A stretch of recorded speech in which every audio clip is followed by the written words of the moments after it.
Welcome to This Week in Heresy, episode 62, Taking a Third Path, Atheism and Paganism, with our guest, Esther Bamberg. Hey Esther, welcome to This Week in Heresy. Hi, thank you for letting me be here. Well, for the sake of our audience, can you say a little, introduce yourself and talk a little bit about who you are and what you do? Okay, I'd be glad to. My name is Esther Bamberg. That is my legal name, so I'm lucky enough to work with people who don't mind that I'm completely out. And so I'm here today because I know Gina from the fact that we both attended a convention called Pcon. And that's a convention where I've worked in the staff for over 16 years. I happen to work in the hospitality department, so I'm very, very service-oriented to the community. And I get to see the community come in when they're wrecked and they need coffee and they need carbs and electrolytes. And I end up having people vent at me and bounce ideas off me. And it's my personal ethic that if I haven't contributed to the discussion, I can't vent about the discussion. So it's my habit to offer a presentation every year, even if it's not picked up. And I try to notice during the year as I interact with the community what an emerging concept or something to highlight might be. And a couple of years ago, I started to notice that people would be shocked when I said that I was an atheist, because they'd seen my face for over a decade. And I think that as things got bigger and more organized, there tends to be people are able to form smaller groups because there's just more people to form them with. And the pagan community forgot that atheists were there. Mm-hmm. So this last year, I put in a presentation to have an atheist discussion. It wasn't picked up, partially because quite a few of the organizers have known about atheism and paganism since the beginning, so to them it was a non-starter. They were confused why I offered it, and in offering it, I networked with a bunch of other atheist pagans, and we ended up going ahead and doing our presentations in a hospitality suite. And so Gina had reached out to a bunch of us who put together those presentations and has had some of the other ones on the show. She invited us during Pcon. And so I'm just following up on that that invitation. It's not that I have a bunch of things to talk about, and I'm happy to talk about them, but I kind of expect that this discussion will at least start from the perspective of, you're an atheist pagan, what? Can you explain that? Is that true? Well, that's a very good question.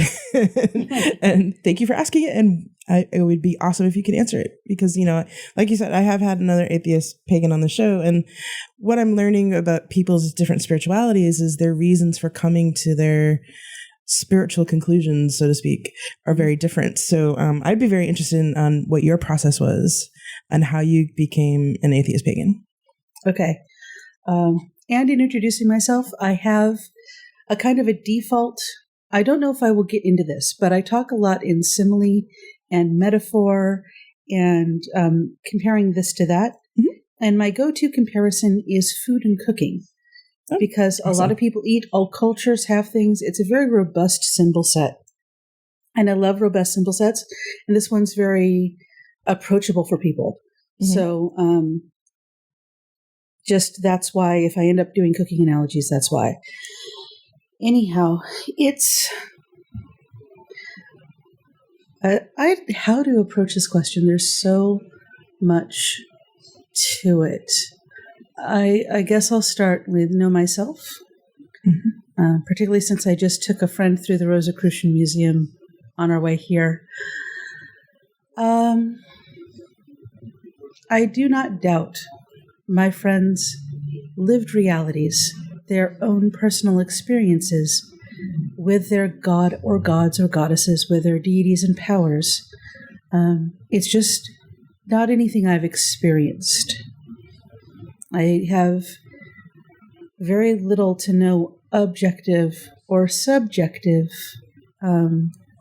knowledge that would lead to me having faith. I have no faith. And I'm okay with that. When I picked up the atheist label around the age of, I'm middle-aged now, around the age of 22, 25, it was a time of joy to realize that if I believe that the world is only made by humans, then all the evil in the world is made by humans and is therefore within the scope of human endeavor to fix. Ultimate good, ultimate evil is within my power, and that was extraordinarily hope-making. I don't come to my atheism from bitterness or want. I come to it in joy and hope. Mm-hmm. And then also from a personal perspective, everyone has kind of their way of being, their narrative. Like my housemate adores Buddy Road Trip movies, and he is an introvert and an artist. I'm a community person who likes dynamic tension. So it's natural for me when I want to interact with the world to find a place of service to do it. So I kind of came into paganism because my friends asked for help setting up rituals, setting up events, and I just went and did. So my pagan atheism is extraordinarily orthopraxy. Mm-hmm. Yeah, I am pagan because I do pagan things. And in doing the pagan things, I found a lot of personal value in perspective, in knowing myself and knowing how to interact with the world and how to forward what I wanted to be in the world using the pagan tools and mindsets. So when I do ritual, it might be hollow to somebody who has faith or has a relationship to a god, because I could anticipate that when they're doing ritual, they're reaching out to help from the other side, mm-hmm. and they're getting help, and it moves the ritual forward. But even when it's just me doing the ritual, when the ritual moves forward, there's still value there. So I find paganism to be extraordinarily enriching and of worth to me as a person, even without a relationship with the divine. Mm-hmm. And, I find it interesting because a lot of people don't think that atheism and paganism go together.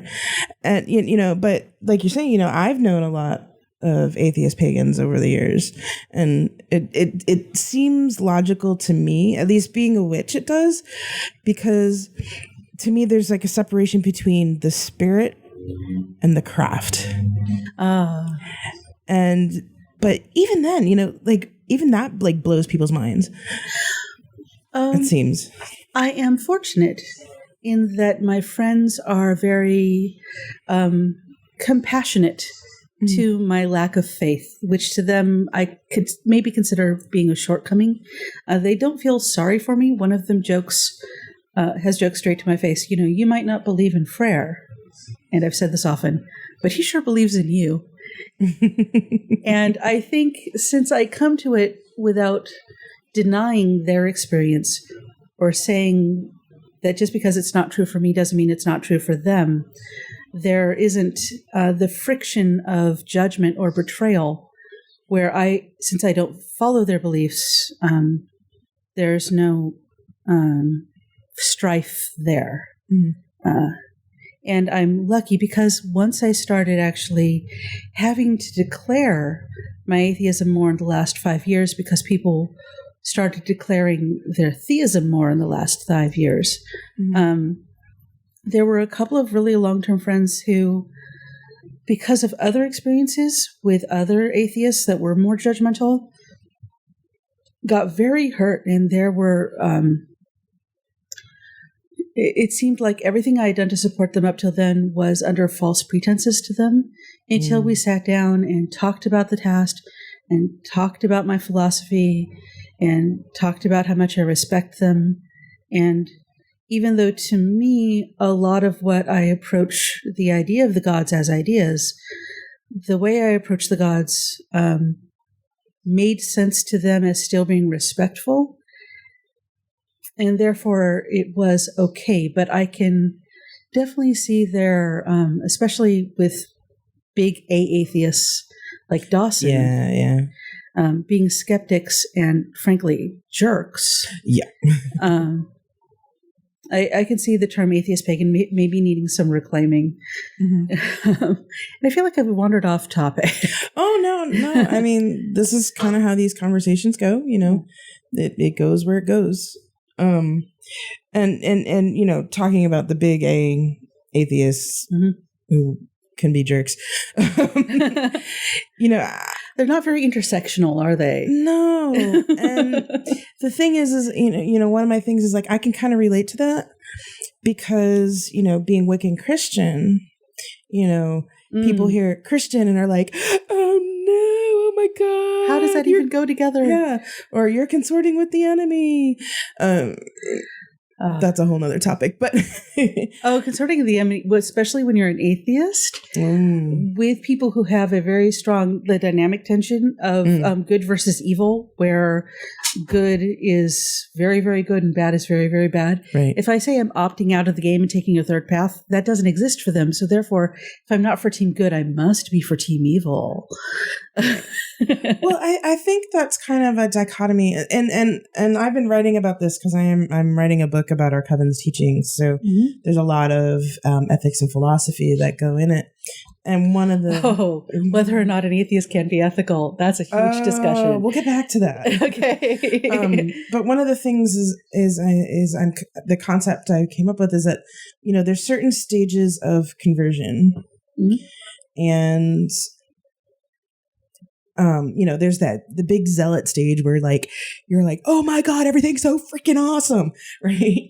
Can I get a witness? Everything's awesome. Yes. And you're proclaiming to the world that you are now this pagan and wow. But then there's a second stage where it's the identity part and it becomes, you're incorporating it into your identity. And it's the idea of identity that this is your worldview, and anything outside that worldview must be bad. See, it's the leap to must be bad that I think doesn't have to be there. Right, exactly. And I go on to that because there's the third stage is more of your expansive acceptance worldview, where it's like, oh, you're this, great. You're an atheist pagan, awesome. Go with your bad self. I think it does help that in my life I've had some really fundamental things where goodness was extraordinarily subjective. Example, I'm almost deathly allergic to oranges. And everyone would say that oranges are a great goodness. They're healthy for you. They're delicious. They're portable. They're bright. They're pretty. You don't even have to eat them, just the aromatic properties. There's nothing wrong with oranges unless you're me. So I have had a lot of practice because of various things like being allergic to oranges. That's just one example. Moving past my non-orange worldview where everyone who might like oranges is the devil, into accepting that what's good for me and what's good for other people are different things. Well, I think that's, and I don't know if a lot of people have a chance to practice that often. Yeah, and I don't think people actually make it to that sometimes. They get stuck in this place where, they're what they see of the world and how they think is the be all and end all, and then it becomes black and white, and and I think that's a real big problem. And what's really funny to me, and I complain about this in the grand tradition of complaining about things in books, is that if you don't get out of that stage, everything is black and white, and then you're just going to piss people off.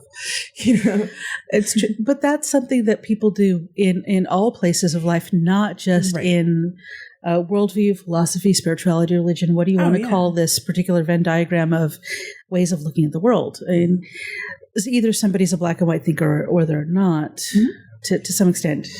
Yeah, and one of them, and part of my thinking on that too, is that paganism is, also part of that grand tradition of any group of humans.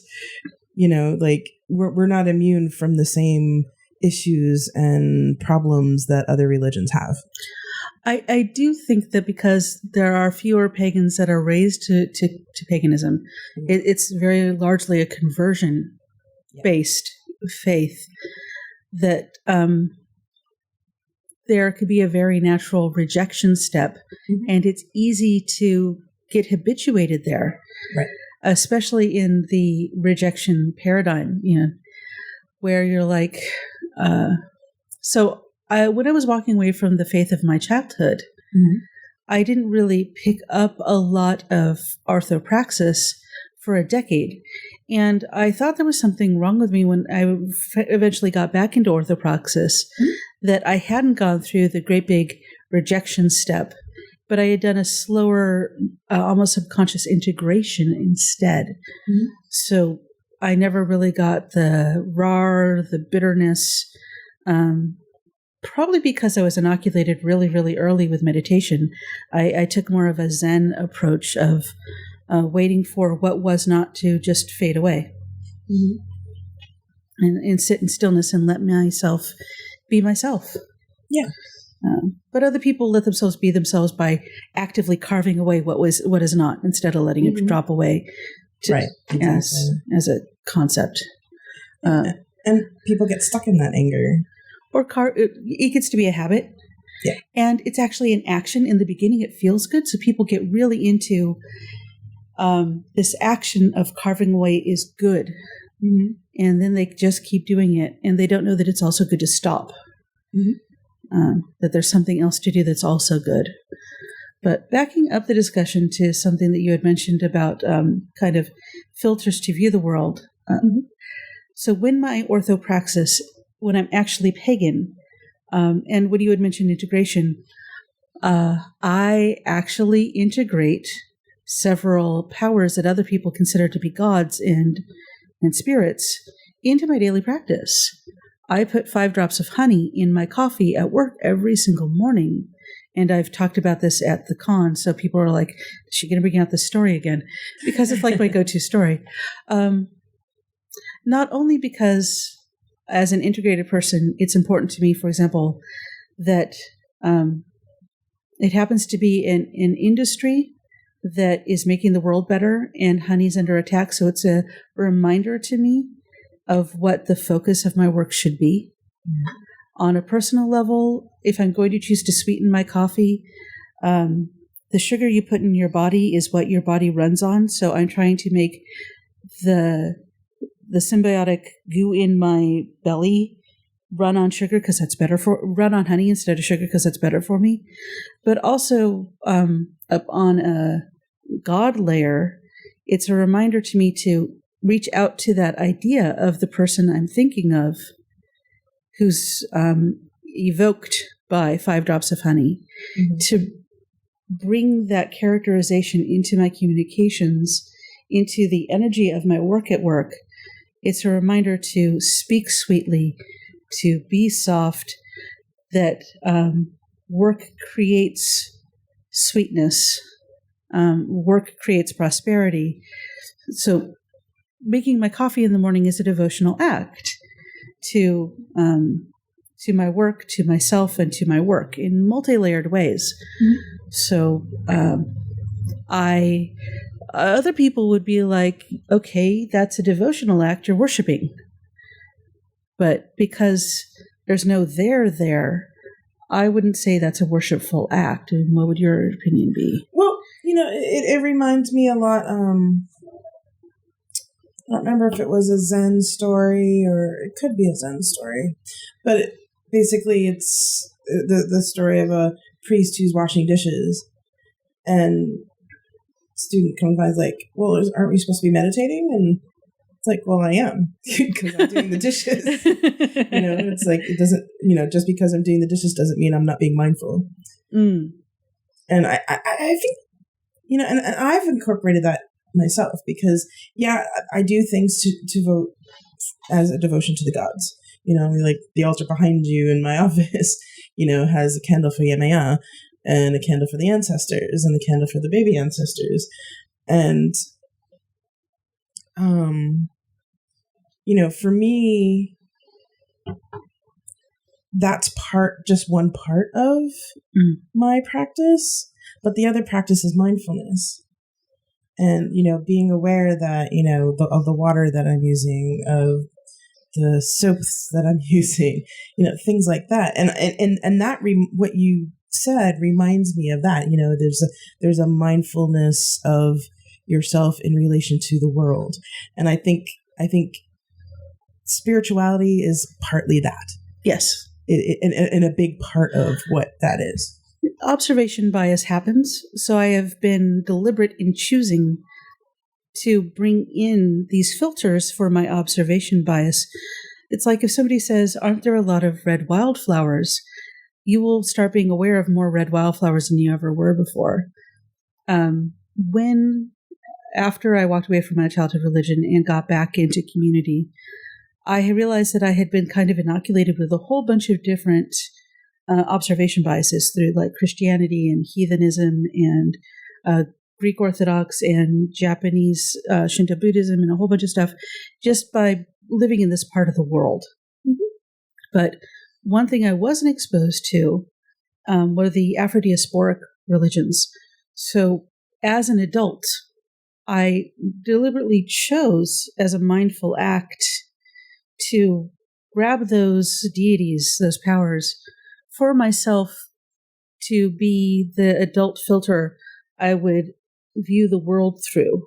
Mm-hmm. So as an atheist pagan, I actually have a working pantheon, mm-hmm. which a lot of people like, how does that work if you don't believe them? Wouldn't they all be the same? Mm-hmm. And no, it was a choice. It was a deliberate choice to go with what most people would call the Orisha. So technically I'm an Orisha devotee. How does that even work? Mm-hmm. Well, how does that work? How would you explain it to somebody who wouldn't understand, like, well, why are you working with the Orisha if you're an atheist? Part of it was the adult exposure. But also when I was making a deliberate choice that I thought it was a human need to find meaning. And if I was going to find meaning, I wanted to make a wise choice about how I was going to find meaning. It's kind of like if you're hungry, you can either go to Taco Bell or you could get grass-raised beef, or you could, grow your own garden and be vegan, all of which are perfectly worthy choices, but you're making a choice about what you put in your body. So I was making a choice about what I put in my practice and in my mind, my psyche, if you will. And so when I went to go look for what I was going to feed myself with in this way, it was a living tradition. So it was very, rigorously tested. Mm-hmm. That had it been in forced through a whole bunch of other cultural filters. So there's the hoodoo and the voodoo of the American South, which is more French and Anglican influenced. There's Santeria, which is more Catholic influenced. And then you have the Candomblé, which is also Catholic influenced, but a very different Catholicism from. And so because it was a robust symbol set, going back to it, it was a robust symbol set that I had not been encultured with. So I was hoping I'd have a little bit more distance and a little bit more, it wouldn't be as down in my subconscious yet, so I could observe it as it sunk in. Mm-hmm. And see whether or not it was useful for me. And as it sank in, it has been. So in the orthopraxy, when I made this choice, I have on rotating year-long meditation, one to every Orisha. Mm-hmm. I happened to start on a year that ended in a 3, mm-hmm. and their Opener of the Ways has a number devoted to them, which is 3. They had a lot of symbols, which for somebody not of faith, a lot of symbols was excellent handles for playing with them as mm-hmm. I use play non-trivially. play is closest to the sacred thing there is to me. So when I say play, please don't think it's disrespectful. So the year happened to end in a 3. I thought that was very convenient. So I spent that entire year with an awareness of what about this situation would be relevant to Eshu. Next year, what about this situation would be relevant to Ogun? And observation bias is an interesting thing. Like the 6th month of the 6th year, I was helping one of my friends in a movie about drumming and dancing, which the particular power who owns the number 6 is a king who owns the drums. So that was like, which other people like, how can you have experiences like that where you end up working on a Sabar movie, which is an African drumming and dancing style, in the 6th month of the 6th year and not have faith? And I'm like, because I don't. And actually, you keep using the word faith, and one of the things that I learned in seminary is faith is an interesting term because, it has many connotations, and, there's faith in a deity, but how is that different than faith in a person, right? But then again...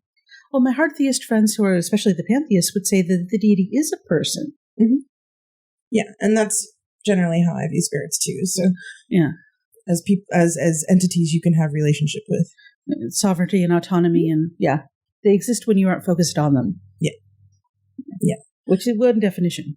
But my thing is that, I've talked with other people about this before, is that faith comes in many stripes. So, there's the faith in the deity as a person, but to me, it's not really that much different than me having faith in you as a person, or me having faith in my wife as a person. And it's kind of that same need to have. One of the theologians that I read, and now I can't remember his name, but it's a Catholic theologian, and everybody who hears the name goes, "Oh God!" But Ronner, that's who it is. His faith, when he defines faith, it's more of that need of humanity in a person to have something outside of them to experience the other. I know I'm probably murdering the definition, but in the sense, like, it's kind of like the need to experience the world and have the experience of things in the world. And so I guess what I'm trying to say is that at least in my personal view, faith in a person and faith in deity is not different. And then faith in the process as well is not different from that either. Got it. The process is really valuable to me as an atheist pagan. Right. I had been serving the community because I came in through service for something like 10 years or more. And I also have a theater background, which is also a rich source of practice, internal and external.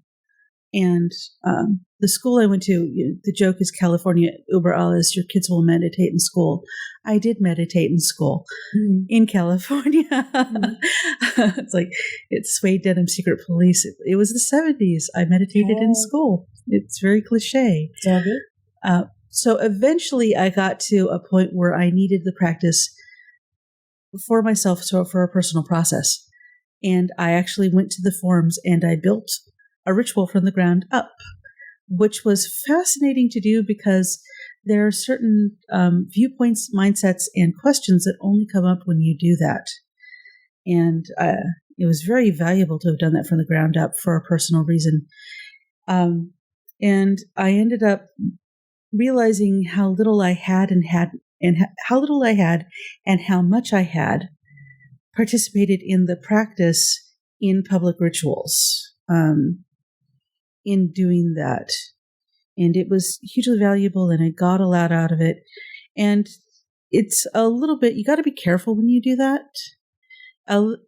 In theater, especially, for example, if you're watching a lot of BBC, everyone has Regency clothing on or military uniforms because it exists. It's there to be used. And once I had done that personal ritual, thankfully, I was hugely mindful as I put it together, because then some conventions existed and I started using them. Right. So it made me very, very glad that I was the sort of person that when I started picking up powers to use as filters to be more in control of my observation and confirmation biases, I was so diligent about it. I kind of feel bad for people who might be born into or be brought to these tools by other people where it doesn't match them, and they don't have the leisure, ability, or they don't have, for whatever reason, the chance to put down what doesn't suit them and pick up what does suit them. Yeah. Well, I think that kind of goes back to the black and white thinking thing where, and this happens a lot in the pagan community, although it's not only limited to the pagan community by any stretch of the imagination. It's like, you can't be a proper witch or pagan if you don't do X. Or you can be. Like there's a friend who insists I'm a witch. Because by their definition, I am. I'm like, by my definition, I'm not. Right. But the thing is, there is no one way, as my wife so eloquently put it this morning, there's no one way up the mountain. Right? Yes. And, and actually I've seen in the last couple of days, I've seen some of this playing out on internet drama. Oh God, save us from internet drama. Well, there was just a really big gathering of the tribes of not just theists, but polytheists, which did highlight the question of what's the difference between a monotheist who is not the 4 books, Muslim, whatever, not 4 books, but more pagan monotheism versus pagan polytheism, which was, once again, as we grow as a belief system and have more bodies asking more questions, these questions are going to come up. Yeah. But I think one of the things to keep in mind is that our axioms of belief, my axioms of belief and your axioms of belief, are perfectly fine, and it can coexist in the same space and time, and we don't have to be fighting each other about it. I think it helps for somebody like me that so there's game theory where there can only be one winner. I believe that there's games where everyone can win. I think there's games where you can only win when everyone can win. And we're raised in a very competitive single winner, the gold medal culture. Right. And so collaborative winning is not something that's highlighted to us as an alternative. And so the overall culture does put us in the habit of judgment against each other in unfortunate ways. Right.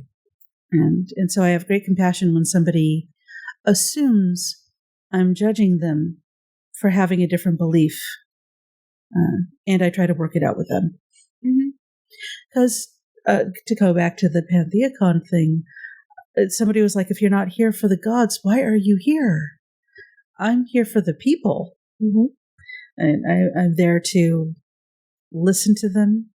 I'm there to help them be in their bodies, because no matter what you feel about what might be outside your body, you're here in your body now. Maybe we can get you something to drink. Would you like some vegetables? How about some chocolate? Do we need to go outside on the balcony so you can get some sunshine? What do you need to be here now? Because no matter why you're here now, no matter what your purpose in life is, you are here now. I'm very much the be here now. I am here for the people who are being here now. Everybody can do something. Like I talk a lot about this with in regards to activism, but I think in general, like in spiritual community, because, you know, a lot of religion with a capital R is about community, at least in my point of view. Well, there's a difference between religion and church. Yeah. Pantheacon's very church. Yeah. Which is awesome, because we don't have a lot of church for some people. It ends up attracting a bunch of solitaries because they don't have church. Right. And it's a valuable thing to have. Right. Exactly. And, you know, people can do things to be supportive in the idea of church or ecclesia. I like ecclesia a little bit better. I think that describes it a little bit better. Ecclesia. I'm sure my friend Philip will yell at me for not pronouncing things right. But, you know, there's a place for everybody in that. And this is my radical inclusion talking here. You know, if it's the person that is going to help you get a drink of water and be the person that helps you be grounded and being here and present, you know, there's a place for that. You know, there's a place for the oracle. There's a place for the witch who works with herbs. You know, there's a place for the heathen who calls on prayer. You know, there's nothing insignificant in that. And like when I talk about activism, it's like, you know, if you're making cookies for the people out on the street so that they can have something to eat when they come back, you know, that's being part of the community. That's being an activist because you're helping the other people do work. Or if, for example, if you've got multiple chemical sensitivity and you can't be out on the street, if you help craft the words that they take to the street, that's still contributing. Exactly. Yeah. Because not everyone's able to come to an expensive, time-demanding event like Pantheacon, but anything that anybody contributes to the offering for people to take from that, it's all good, it's all valuable. Even if it's just thinking good thoughts or prayer or, you know, that's where we get the edge of my atheism, and it's like, do good thoughts and prayer count as observable action that impacts the world? That's pretty much where the atheist edge of paganism is how much does intention move the world? Right. Well, and, you know, and it depends. I think this is kind of like on the, you know, how do you define intention as well? You know, it's kind of like, you know, what is your definition of faith? Well, what is your definition of intention? I don't know if prayer does anything for anybody other than the person doing it, which doesn't mean it's not worth doing. It's just I'll pray for you is a very kind thought in my world. I don't expect any benefit other than having my network invested in my success and the way that will manifest in the real world and the aid they give me in the future. Their praying just means that they'll be there for me in the future. Right. Not that act of praying is going to generate something outside of physical reality that's going to come over and influence physical reality. And sorry, I'm part Sicilian. I just did this like, you know, mist goes up, form clouds, goes over, and rains down motion with my hands. So. Yeah, that's kind of the hard thing with radio, because I know I've done that a few times. I wave my hands and nobody sees it. So I don't know if actions like prayer, which are somebody else is doing it, and it doesn't really impact me on a physical realm, has that upper world loop over that somebody of faith would like. Of course that's there, and I'm like, of course I don't know that's there. You know. Well, you know, it's. I think it goes back to. I mean, for me, in my thought process, it goes back to the axioms of belief, right? You know, that is your axiom of belief about prayer. And, you know, other people have different axioms of belief about that. And, you know, that's okay. that's fine. Because, that's how your brain is processing that and how you are, that where your conclusions came to. It does mean that to somebody else, if they only have a half hour this week to help me with something that I've asked for help with and have agreed to help with me, and to them the most valuable thing would be to spend that half hour praying for me, and to me the most valuable thing would be spending that half hour helping me fold and put away my laundry, I'll have a different opinion than they do. Yeah. And I will feel nonplussed when they choose their opinion over mine. Yeah. Because I'm like, I thought you offered help. This isn't helping. And they'll be like, but I'm giving you the best help I can. Mm-hmm. And I'll be like, So those kind of mismatches do cause problems. Well, yeah. Yeah, definitely. Because I think it's a matter of scale. Like, if you're promising help to do laundry, that's a more No, they just promised help. Yeah. If they just promised help, and to them the most valuable help is the higher order help. Right. And to me, there is no higher order help. So come back down here to me, meet me where I am. And they're like, but meet me where I am over here is awesome. And I'll be like, I can't. Mm-hmm. But then they would be like, but it's still valuable, so I'll be doing it for you. I'll be like, that doesn't count to me. Yeah. And then there'll be hurt feelings all around. And, and then there's the communication aspect, because the problem with people having different definitions too is that... And accepting each other's reality. Yeah, exactly. Yeah. They would have to accept that doesn't count in my reality. Mm-hmm. Or I would have to accept that does count in their reality and kind of write off. It's like whose reality gets centered is a fundamental issue in working between two people. Mm-hmm. Like, where's the center? Right. Yeah. Exactly. There kind of has to be for there to be a chord. Yep.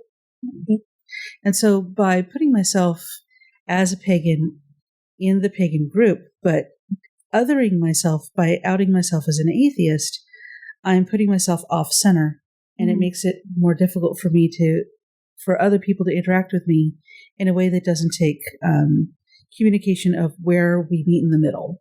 Right. And I understand that. Mm-hmm. I try to be compassionate about that. Yeah. And I think that's a good thing, because,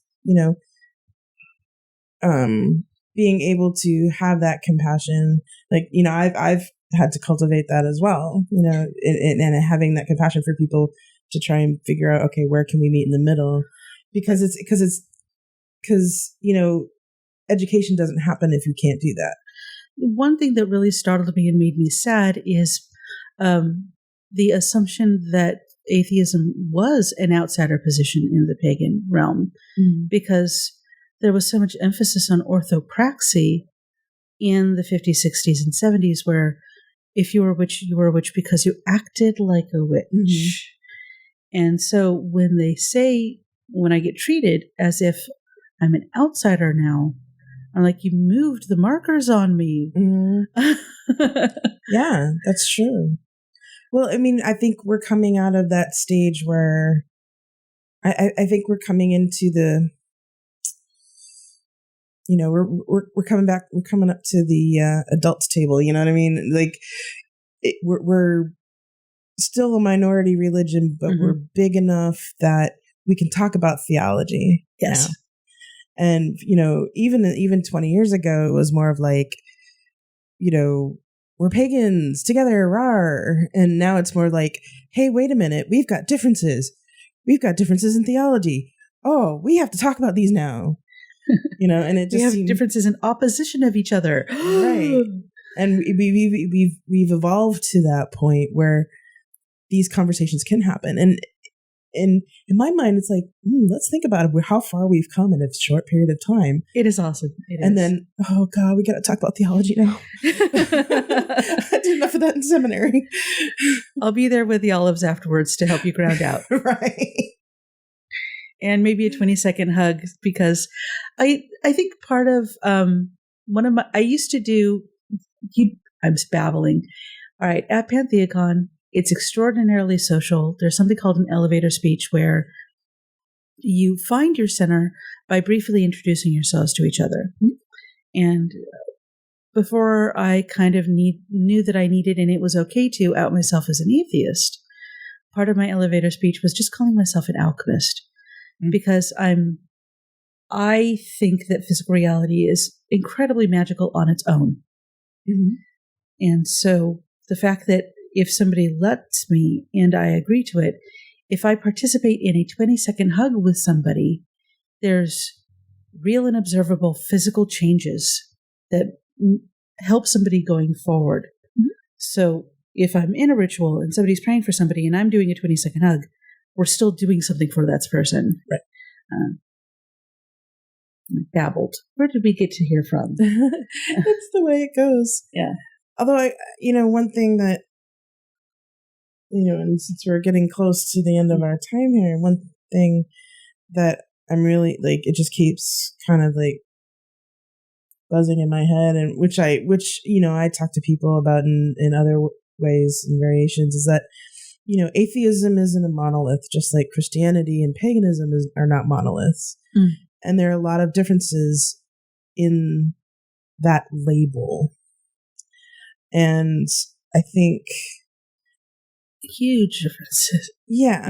And, going back to our earlier discussion. One observation I want to make about something that's a self-identified label. Sure. There's no canon for being an atheist. Right. No matter what the big A atheists think. Exactly. No matter what the skeptics want to be able to define it as something that's not, we don't have a holy book for. Right. You can't really even chapter and verse what an atheist is. Exactly.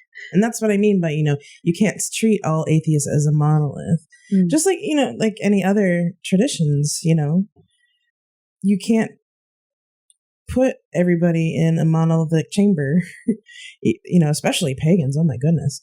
But, because you can't say all atheists do, or all pagans do, or all Christians do, because it's just not true. Isn't that one of the questions that's coming up the last week, ever since that gathering of the tribes of the polytheists, is, how to define what a pagan is? Because there was one person that thought they'd be included and felt very othered, and there's been all sorts of drama over in that person's place as the question gets hammered out. Mm-hmm. Yeah. And, one of my responses to that, and I don't know if this resonates for you, but one of my responses is, if a person identifies as such, doesn't that make them that? I would agree. And not just in philosophy and paganism, but that's ended up being true in almost any identity-based group I've been in. Yep. Because there's been a couple of identity-based groups I've been in where there's practices that makes it look like you can be part of the group. The people who do every single practice and don't identify, and it's true that they aren't part of the group. Like, if somebody really enjoys the music and wearing black and having a serious outlook on life, says they're not a goth, they're not a goth. Mm-hmm. I mean, there's exceptions to that, being white and claiming to be black, there's I think opting out is easier. Opting in is harder. Yes. Yeah. But I mean, at least in matters of religion. She tried to opt into someplace she should not have opted in. Right. But, in things like religion or social justice, if you are... So I guess the question there is queerness. Am I allowed to opt into paganism if I'm an atheist? But whose right is it to tell you that you're not pagan? That's part of my good question. Thinking. Yeah. Like, if you say you're an atheist pagan, I will respect that is your identity and that is how you practice. And I mean, at least for me, being the radical inclusionist that I am, it's like, rock on, go to that self. Let's talk ritual theory. Yeah. Which would be a fun discussion at some point, even off, on mic, off mic. I love your containers in the rituals that I've seen. I would really love to talk tech. Awesome.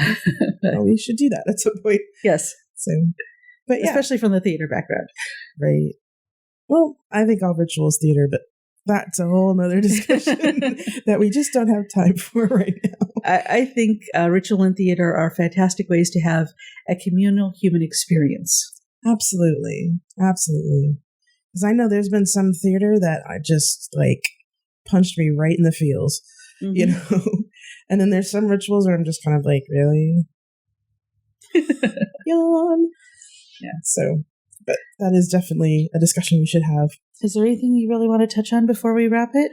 No, I think that's about it. So, before we go, yes, if people wanted to talk to you about being an atheist pagan or atheism in paganism, what would the best way for them to get in touch with you?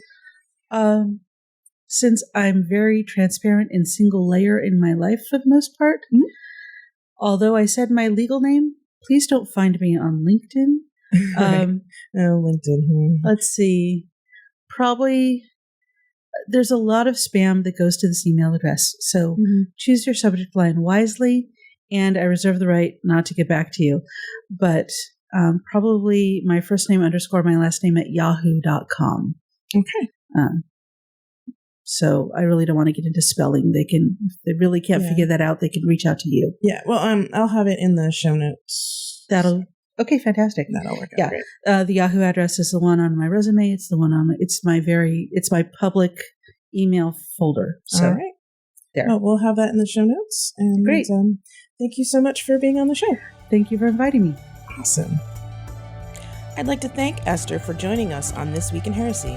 You can subscribe to This Week in Heresy via iTunes or the Stitcher app, or follow us on Twitter at TWIH Podcast. You can also financially support this podcast through patreon.com. Thank you very much for listening, and if you have any questions or comments, feel free to leave me a message at thisweekinheresy.com.